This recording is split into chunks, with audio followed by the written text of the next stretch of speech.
मार्च 1930 से साबरमती आश्रम से चले थे अपने 78 अनुयायियों के साथ। पहुंचे कब बाबू? 6 अप्रैल 1930 को कहां पहुंच गए? डांडी नामक स्थान पे। कहां पहुंच गए? डांडी नामक स्थान पे। बहुत जगह रोका भी गया लेकिन रुकने वाले लोग नहीं थे। धीरे धीरे इसमें लोग जुटते गए। शुरुआती 78 अनुयायियों से किए थे, लेकिन बहुत सारे लोग चलते चलते रास्ते में, जिससे देखते हैं ना रैली निकलता है तो 10 लोग साथ निकलिएगा, रास्ते में लोग मिलते जाते हैं, है कि नहीं है? वैसे ही मिलते गए लोग और संख्या बढ़ती गई। समुद्र के तट पे पहुंचे और गांधी जी ने समुद्र के पानी को निकालकर नमक के रूप में परिवर्तित किया और उस नमक को कहा कि अब मैंने कानून का उल्लंघन कर दिया, अब आप लोग भी क्या करो, पानी से नमक को निकालो और उसका उपयोग करो। आज से हम अंग्रेजों की इस बात को मानने वाले नहीं है, हम नमक पे कानून नहीं होने देंगे, इसका विरोध करेंगे। इस घटना को कहा गया सविनय अवज्ञा कहा गया, नमक सत्याग्रह कहा गया और डांडी मार्च कहा गया। अलग अलग नामों से ये घटनाएं प्रचलित है, किंतु सभी क्या हैं? सामान्य हैं।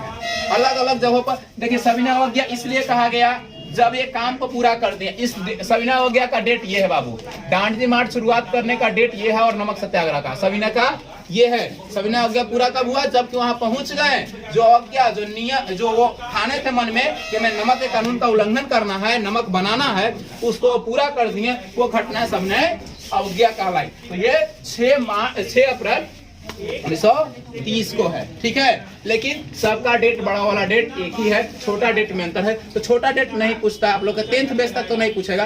कंपटीशन में भले पूछ दे या इंटर में जाइए तो पूछे, लेकिन 10th बेस पर तो ये आपका 1930 है। इसमें एक और बड़ी घटनाक्रम हुई थी बाबू।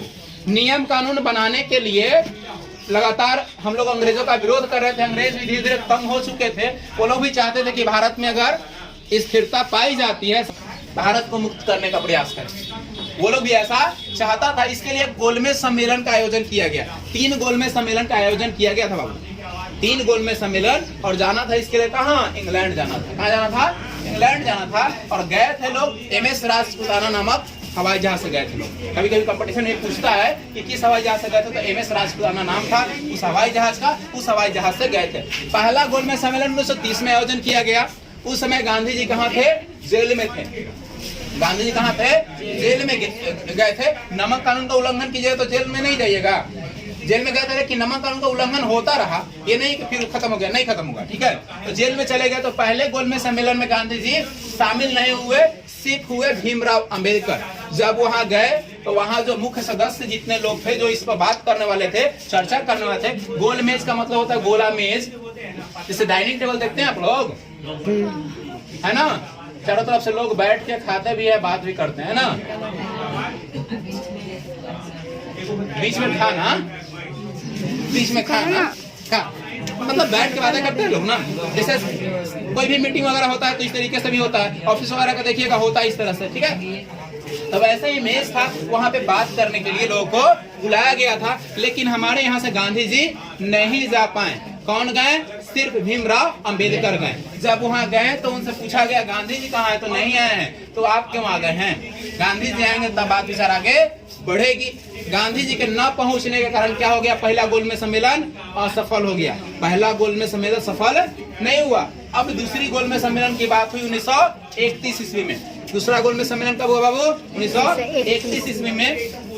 अब 1931 ईस्वी में गांधी जी बहरी आ गए थे, जेल से बाहर आ गए थे। अब उनको जाना था, उनको दिया गया भाई लेटर की देखिए आपका भी बुलावा है, आपको भी चलना है गोलमेज सम्मेलन में। तो गांधी जी बोले कि ठीक है चलते हैं। तो गांधी जी के एक असिस्टेंट मतलब PA पर्सनल असिस्टेंट होता है ना, मतलब उनके बिल्कुल करीब रहती थी, जिसका नाम था एनी बेसेंट। वो इंडिया की नहीं रहने वाली थी, लेकिन इंडिया में आई थी तो इंडिया उनको अच्छा लगा इसलिए रह गई। और बहुत बड़ा योगदान भी है भारत की आजादी में एनी बेसेंट का, ठीक है। शायद आयरलैंड की रहने वाली है, शायद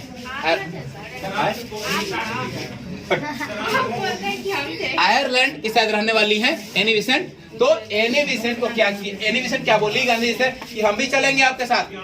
गांधी बोले कि तू कहले चलबा, हमरा जाए लगी तो ना हमू चलम। तो गांधी बोला चला। तो गांधी जी भी और एनी बेसेंट भी और भीमराव अम्बेडकर तीनों लोग MS राजपुताना हवाई जहाज से कहाँ पहुंच गए? इंग्लैंड पहुंचे। पूछता है कि किस गोलमेज सम्मेलन में महात्मा गांधी भाग लिए थे? तो दूसरे गोलमेज सम्मेलन में। किस गोलमेज सम्मेलन में कांग्रेस पार्टी भाग ली थी? दूसरे गोलमेज सम्मेलन में। गांधी जी के साथ गोलमेज सम्मेलन में भाग लेने वाली महिला कौन थी? Annie Besant. ये सब याद रखना है, ठीक है। जब वहां गए, बात विचार सारा चीज चल रहा था। एनी बेसेंट भी बैठी हुई थी, गांधी जी भी बैठे हुए थे, भीमराव अम्बेडकर भी बैठे हुए थे, अंग्रेज लोग भी अपना बैठा हुआ था। बात चल रही थी गोलमेज पर, है ना। तो बोला गया कि क्या आपके देश को अगर मुक्त कर दिया जाए, नियम कानून आपको दे दिया जाए, तो क्या आप देश को हैंडल कर सकते हैं? ऐसी स्थिरता आपके देश के अंदर है? तो गांधी जी तो हरराल रहबे करते, बोले हाँ कहना है, हम तो एकदम रेडी ही था, एकदम देश के चला लेंगे।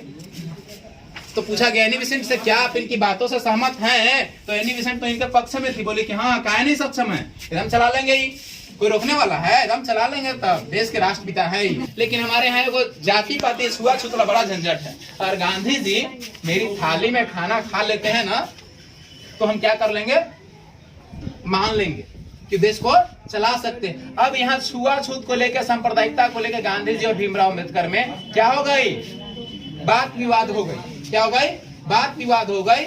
ऐसा इतिहास में कहा गया कि दोनों लोगों में क्या हो गई, सांप्रदायिकता को लेके, जाति धर्म को लेके बात नहीं बनी। तो अंग्रेज बोला कि जब आप लोगों में जातिगत फूट है, सांप्रदायिक फूट है, तो आप देश को कैसे चला सकते हैं? और ये बीच में गांधी जी यहाँ से उठे और क्या हो गए, रफू चक्कर हो गए, इंडिया के लिए रवाना हो गए। तो इंडिया के लिए जब ही रवाना हुए तो पीछे यो रवाना हो गए। तो बोला गया कि तो आप अपना के क्या कीजिएगा, अभी रवाना हो जाइए। तो तीनों लोग क्या हो गए, इंडिया आ गए, बात बनी नहीं। अब 1931 का भी गोलमेज सम्मेलन क्या हो गया बाबू, असफल हो गया। दोनों गोलमेज सम्मेलन क्या हो गए, असफल। अब तीसरा की बात चली 1932, तीसरा नहीं लिखा, 1931 में था दूसरा, तीसरा 32 की बात, 1930, 31, 32 तीन गोलमेज सम्मेलन हुए। तो 32 की बात हुई, 32 में गांधी जी बोले कि तो चलिएगा। अब 31 में आया तो क्या हुआ, एक और चीज हुआ। क्या हुआ, गांधी इरविन समझौता हुआ। वो सांप्रदायिकता को लेके आपस में लोगों का क्या हुआ, समझौता हुआ कि मान जाइए देश को चलाना है तो आपको सबको लेकर चलना पड़ेगा। यही हुआ था जातिगत आरक्षण की बात। गांधी जी बोले कि जब तक मुझे जातिगत, मेरे जाति को सबसे नीचा जाति माना जाता है समाज में, मेरे जाति को नीचा जाति माना जाता है, इसलिए आप लोग जब तक समाज में आरक्षण नहीं देते हैं मुझे, तब तक मैं आपकी किसी बात को मानने वाला नहीं हूँ। और इसी प्रस्ताव पे संविधान का भी गठन में एससी और एसटी समाज का विकास हो जाता है, तो आरक्षण को समाप्त कर दिया जाएगा। लेकिन विकास नहीं हुआ, फिर 10 साल बढ़ाया गया, फिर विकास नहीं हुआ, 10 साल फिर बढ़ाया गया, ऐसे आरक्षण बढ़ता चला गया। ऐसे आरक्षण क्या हुआ, बढ़ता चला गया। और आज भी आरक्षण है। फिर मांग हुई ओबीसी की आरक्षण की, तो मंडल आयोग की सिफारिश पे ओबीसी का 27% आरक्षण हुआ। अभी जनरल लोगों ने आरक्षण का मांग किया तो जनरल लोगों को 10% आरक्षण मिला। तो इस तरीके से आरक्षण बढ़ता चला गया, खत्म नहीं हुआ। इरविन अंग्रेज का नाम है, छोटी इरविन क्या है, अंग्रेज है। और गांधी जी दोनों में क्या हुई, समझौता हुआ, बातचीत हुआ। इसी समझौता को कहा गया गांधी इरविन समझौता। एक और समझौता हुआ था गांधी जी और भीमराव अम्बेडकर में, उस समझौता को कहा गया दिल्ली समझौता, या उसको बोला जाता है पूना पैक्ट। नहीं सॉरी, गांधी इरविन समझौता को बोला जाता है पूना पैक्ट, ठीक है। और गांधी और भीमराव अम्बेडकर के समझौता को बोला जाता है दिल्ली समझौता, ठीक है। 1932 में गांधी जी नहीं गए। 1932 का जो गोलमेज सम्मेलन, जो तीसरा गोलमेज सम्मेलन था, गांधी जी क्या हुए, उसमें नहीं गए। बोले कि हम इसमें जाने वाले नहीं। अब जाते हैं तो वहाँ जातीय धर्म की बात आप लोग निकाल देते हैं, जातीय भ्रष्ट करने लगते हैं, ये सांप्रदायिकता हो जाती है। इसलिए हम तीसरा गोलमेज सम्मेलन में जाने वाले नहीं है। नहीं जाने की वजह से क्या हो गया, ये भी गोलमेज सम्मेलन खत्म हो गया, समाप्त हो गया। और भी घटनाक्रम बीच में होते रहे धीरे धीरे। लेकिन जो जरूरी चीज है वो फिर 1940 में मोहम्मद अली जिन्ना थे, जिनको पाकिस्तान का पिता कहा जाता है। जैसे भारत का राष्ट्रपिता कहा जाता है महात्मा गांधी को, वैसे ही पाकिस्तान का राष्ट्रपिता कहा जाता है मोहम्मद अली जिन्ना को, ठीक है। ये मुस्लिम लीग के सदस्य थे। मुस्लिम लीग एक पार्टी थी, उस पार्टी के सदस्य थे। उनका कहना था कि भारत की आजादी तभी संभव है जबकि मुस्लिम धर्म का एक अलग मुल्क होगा, इस्लाम धर्म का एक अलग मुल्क होगा, तभी हम आपके साथ आजादी में भाग लेंगे और सारी सामंजस्य बातों पर बातें करेंगे। 1940 में इन्होंने ऐसा प्रस्ताव रख दिया, पाकिस्तान नामक एक अलग मुल्क का, यानी पाकिस्तान नाम से एक अलग मुल्क अगर आप देते हैं, बंटवारा करते हैं, डिवाइड करते हैं सीमा रेखा को, तो ही हम क्या करेंगे, आपको आजादी में हर तरह से कोऑपरेट करेंगे, अंग्रेजों के साथ हर तरह से बात करने को हम आपके साथ हैं। ये बात बन गई कि ठीक है, आप जो मांग कर रहे हैं इस मांग को हम पूरा करेंगे, और जब भी भारत का आजादी होगा, अंग्रेजों से मुक्त हम होंगे, उससे पहले एक पाकिस्तान नाम के मुल्क का निर्माण किया जाएगा। उसके बाद ही भारत और पाकिस्तान का विभाजन करके क्या हो गए, हम लोग अंग्रेजों से मुक्त होंगे। फिर आया इसी सब को चेक करने 1942 में क्रिप्स मिशन, स्टोफेट क्रिप्स के अध्यक्षता में, स्टोफेट क्रिप्स थे उनकी अध्यक्षता में, भारत में कुछ आंकड़ों को पता करने के लिए, कुछ नियमों को, कानूनों को संशोधन करने के लिए 1942 में किसका आगमन हुआ, क्रिप्स मिशन का आया। लेकिन वो क्रिप्स मिशन असफल रहा। उसके परिणाम स्वरूप 1946 में कैबिनेट मिशन आया।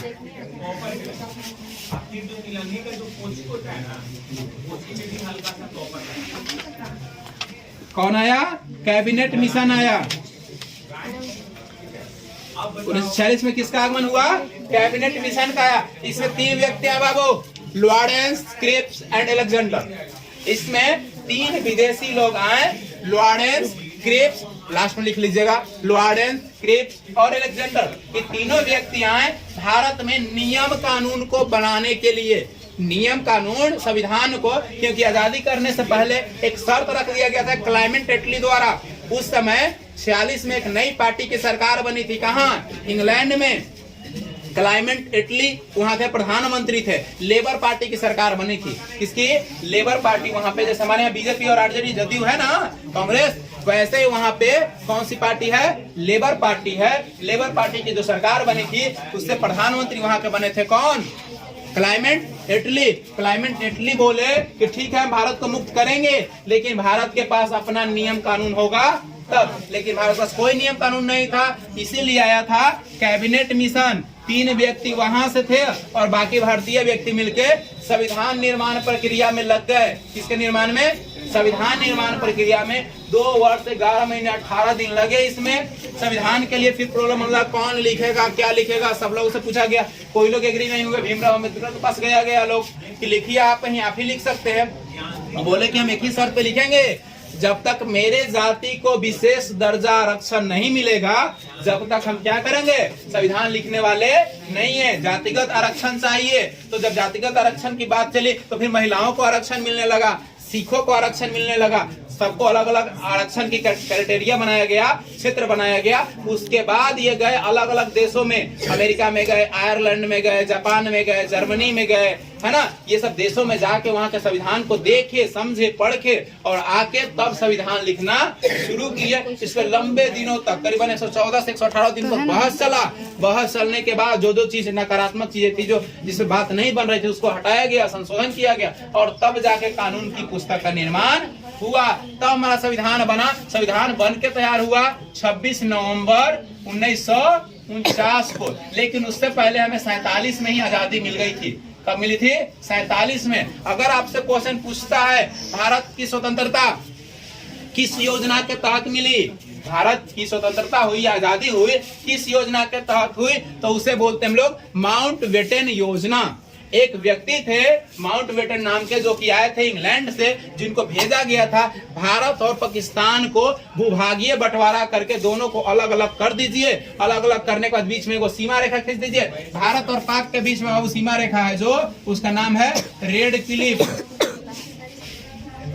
करके भारत एक अलग मुल्क बन जाए और पाक एक अलग मुल्क बन जाए। उन्होंने डिवाइड कर दिया। डिवाइड करने के बाद एक सीमा रेखा खींच दिया, जिसको हम लोग लाइन ऑफ कंट्रोल बोलते हैं। जो लाइन ऑफ कंट्रोल हमारी है पूरे पाकिस्तान से लेकर भारत तक, जो अफगानिस्तान से सीमा रेखा होते हुए, चाइना से होते हुए आपके राजस्थान तक पाकिस्तान आजाद हुआ। और 15 अगस्त 1947 को भारत आजाद हुआ। याद रखिएगा, 14 अगस्त 1947 को पाकिस्तान आजाद हुआ और 15 अगस्त 1947 को भारत आजाद हुआ। पूछता है क्वेश्चन, भारत के अंतिम गवर्नर जनरल कौन थे? भारत के अंतिम गवर्नर जनरल कौन थे? तो लॉर्ड माउंट बेटन थे। जो गवर्नर जनरल अंग्रेजों के द्वारा भेजा गया था वो कौन थे? Lord Mountbatten. लेकिन अगर क्वेश्चन पूछता है स्वतंत्र भारत के पहले गवर्नर जनरल कौन थे, तो कौन थे? श्री राजगोपालाचारी थे। श्री राजगोपालाचारी थे। अगर स्वतंत्र भारत के पूछता है तो, अगर पूछता है भारत का अंतिम तो लॉर्ड माउंटबेटन होंगे, और स्वतंत्र भारत पूछता है तो श्री राजगोपालाचारी होंगे। अंतिम होगा बाबू लॉर्ड माउंटबेटन, सिर्फ भारत का, स्वतंत्र भारत का नहीं। स्वतंत्र भारत का पहला होगा राजगोपालाचारी, ठीक है। यही माउंटबेटन योजना के तहत भारत और पाकिस्तान अलग अलग मुल्क बन गए, अलग अलग देश बन गए, लेकिन फिर भी स्थिरता बनी रही। आपस में लोग कटते मरते रहे। मान लीजिए आप बिल्डिंग बना दीजिएगा, आपको कहेगा कि छोड़ के जाइए, खेत में रहना है आपको, तो कोई कहेगा जान देंगे चाहे लेंगे, लेकिन छोड़ेंगे नहीं। इसी कारण क्या हो गया, सांप्रदायिकता हो गई, दंगा हो गई। जो पाकिस्तान से लोग आते थे वो भी लाश, इधर जो पाकिस्तान जाते वो भी लाश। अंत में गांधी जी क्या किए, बोले कि देखो जो जहां है वहीं रुक जाओ, और नहीं तो ये बहुत बड़ी भयानक दृश्य हो जाएगी। जो हिंदू जहां है वहीं रुक जाओ, जो मुस्लिम जहां है वहीं रुक जाओ। जिसकी स्वेच्छा है पाकिस्तान जाने के लिए जाओ, जिसकी स्वेच्छा हिंदुस्तान जाने के लिए जाओ, किसी को दबाव नहीं है। पहले कहा गया था कि टोटल मुस्लिम पाकिस्तान और टोटल हिंदू हिंदुस्तान, लेकिन दंगा फैलने के कारण ये रोक दिया गया। जिसको जहां रहना है वो रहो, शांति से रहो, मारकाट मत करो, ऐसा हुआ। इसके बाद फिर नाथूराम गोडसे द्वारा गांधी जी की हत्या कर दी गई। कब, 30 जनवरी 1948 को। और हमारा संविधान बनकर तैयार हुआ था 26 नवंबर 1949 को। इसको इतिहास में बोला गया, संविधान में बोला गया, संविधान का अंगीकृत होना, संविधान का अंगीकृत, संविधान लागू होना नहीं बाबू, संविधान का अंगीकृत होना। लागू कब हुआ, 26 जनवरी 1950 को। ये 26 का आंकड़ा क्या है, क्यों 26 तारीख ही रखा गया। 26 तारीख को पहली बार रावी नदी के तट पर जवाहरलाल नेहरू और उनके सदस्यों द्वारा झंडा फहराया गया था। स्वाधीनता दिवस के रूप में मनाया गया था, यानी हम स्वतंत्र हो गए हैं, ऐसा एक डेट अंकित कर लिए थे वो लोग 26 तारीख को, 26 जनवरी को। इसीलिए संविधान लागू करने का डेट 26 जनवरी ही रखा गया, जिसको हम लोग क्या मनाते हैं, गणतंत्र दिवस के रूप में। गणतंत्र यानी हम क्या हैं, अपना हमारा नियम है, कानून है, हम किसी के अधीन नहीं है। और स्वतंत्र मतलब हम आजाद हैं, ठीक है। स्वतंत्रता दिवस 15 अगस्त को, गणतंत्रता दिवस 26 जनवरी को हम लोग मनाते हैं। यही 26 जनवरी जो है स्वाधीनता के दिवस के रूप में पहले मनाया गया था। इसी को डायरी में कैद कर लिया गया कि संविधान लागू होगा तो इसी तारीख को हो सकता है, 27 को हो सकता था लागू, हो सकता था ना 27 नवंबर को, लेकिन नहीं किया लोग। कहा कि नहीं ये शुभ मुहूर्त है, शादी ब्याह देखा ना शुभ मुहूर्त नौका है, पंडित जी टाइम देखे, अच्छा ये टाइम मुहूर्त हुआ, बेसी करो तो दिक्कत होगा, कम करो तो दिक्कत होगा, है ना। वही शुभ मुहूर्त, यही था आपका प्रमुख रूप से गांधी युग, जिसको हम लोगों ने पढ़ लिया। और भी छोटी मोटी जो घटना है जिसकी हम लोग चर्चा अगले क्लास में